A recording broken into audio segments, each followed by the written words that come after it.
In this video I'm going to talk about a ROM which can replace the ZX Spectrum ROM. It gives some really neat extra features.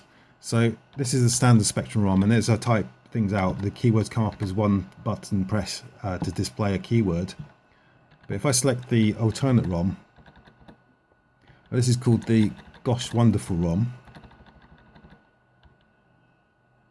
and it boots up looking exactly the same, but as I type out stuff, actually you type them out, the keywords out, individual letters like you would on most other computers. So that's a really neat feature in itself, but they can do other things as well. So if you type rem, it will display a list of the things you can do. So the first thing you can do is type stream. So these are rem commands. So if you type rem and streams,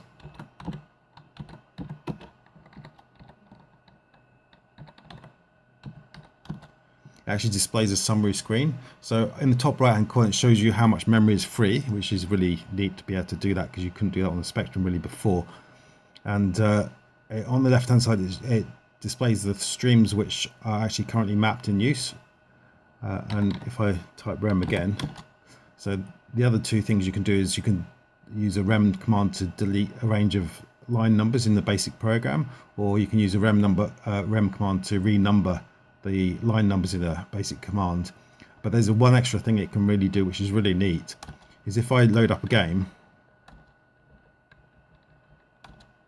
so the game is running and I can start the game and I can play the game as I would, but another neat thing you can do is I can issue a CPU non-maskable interrupt, and when I do that, it breaks into the program even though it's a machine code program and it's loaded and running. And if I hit enter, you can actually see the actual code which it was for the basic part of the actual tape loading process. And you can see where in memory it is, because the randomized USR shows you the start of the program, and you can then use it to, what you could do is you could save this program. So if you were copying games like you did in the 1980s, you wouldn't need a tape-to-tape mechanism. You could actually break into the program using this ROM and then save the code out to tape, and you get a better quality of the copy then. Or you can actually look through memory and maybe poke around in memory and change some game features.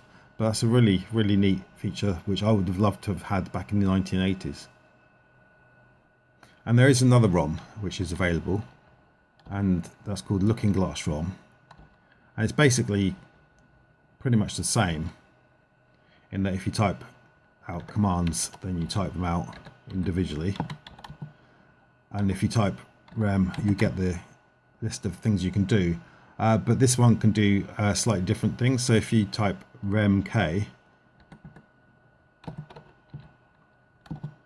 you get a list of the keywords on the actual system itself. So it's a quick lookup table for keywords, but that's the only real difference that you can do.